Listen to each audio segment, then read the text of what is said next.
When you talk about the movie, one of the most important elements of it is the music.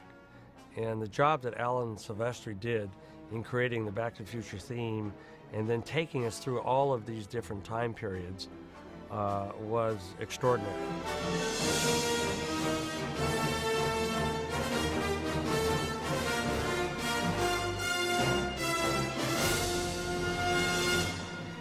I think he brought an incredible amount of drive and excitement. He really pushed the movie around, and his score, I thought, was so original.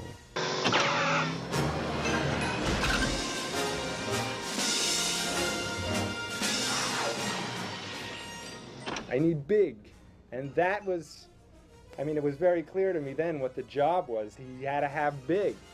So I went off into my corner and just started doing big.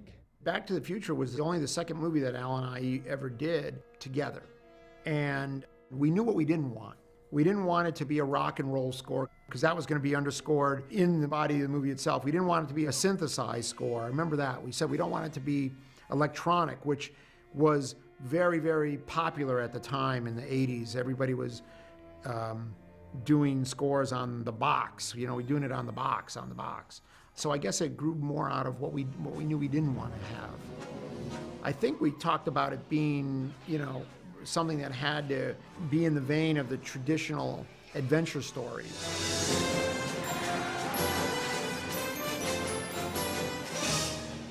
It was interesting because the schedule was so tight and Bob had so many things to be doing that the first day of scoring, unlike anything I've ever done before, Bob nor anyone else had heard one note of anything. Nothing. Not a theme, no whistling on the phone, nothing. And the orchestra that Al put together, it's like 80, 85 pieces, huge, huge. And when I started hearing this, it was just phenomenal. It absolutely is a musical journey. Al, again, he scored this thing traditionally with the way that you would have a main theme and sub-themes and themes associated with different characters. He had the Doc Brown theme that also evoked time and the clock, the tick-tock mechanism. The molecular structure of both Einstein and the car are completely intact. He was really thinking seriously about who the characters were, what musical motifs would sound like it, and then to go into the sequels and use the basis of the themes that he created for the first movie and build on them, do variations on them, and man, he just nailed it. I was being chased by all these Indians and a bear.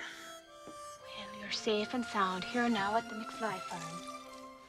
McFly farm? Ah!